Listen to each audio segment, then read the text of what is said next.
Hey everyone, this is sort of a video response to Lindsay's video about spoilers. And I didn't originally intend to make a video, but then I saw Nikki's video about purple hibiscus. And she mentioned a trigger warning there, and she also mentioned that all over BookTube she hasn't heard that no one had warned her about the abuse and the violence in the book. And that made me think of the LGBTQ character discussion we had a few months ago. I'm sorry, I forgot who started it. The BookTube fails to mention if there's an LGBTQ character in a book. And I really had to think about this because I rarely give trigger warnings and I seldom mention that there are LGBTQ characters in the book. And there are two reasons for that. One is that I totally forget.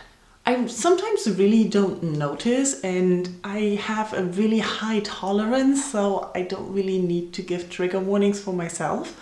And that may be good or bad, I don't know. But for me, a lot of the things just appear normal and not special, so I don't really feel like mentioning them. That's the one side. The other side is that I don't really want to know in advance.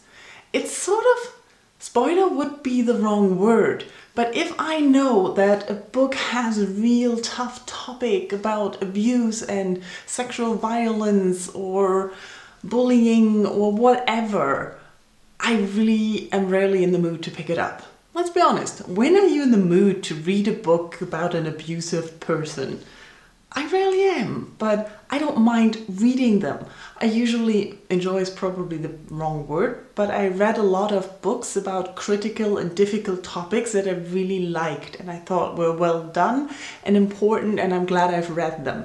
The same was LGBTQ characters.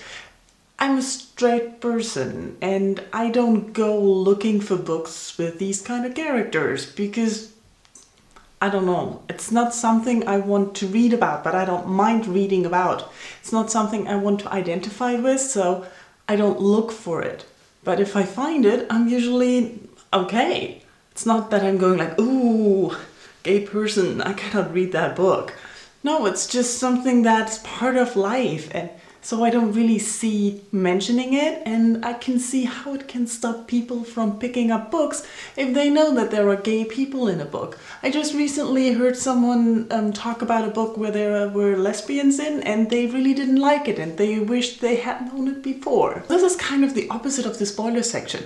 I think if I don't really know about something, then I'm more likely to pick up a book. And I'm not really spoiled for it because what kind of spoiler is it if there is abuse? But if I know there is abuse, I'm less likely to start the book, so I don't really want to hear about it in advance so that I have more chances of picking up books that I wouldn't otherwise. This turned out to be a rather long, rambly video, so I don't know if you can understand what I wanted to say, but I would really like to hear what you think about that.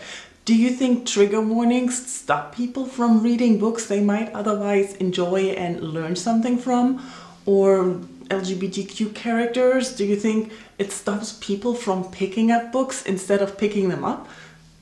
I don't know if I'm making sense today. Just let's talk in comments. And what's wrong with me today? Seriously, I don't know how to end this. An LGBTQ, I can't say that. LGBTQ, who thought of this acronym? Seriously.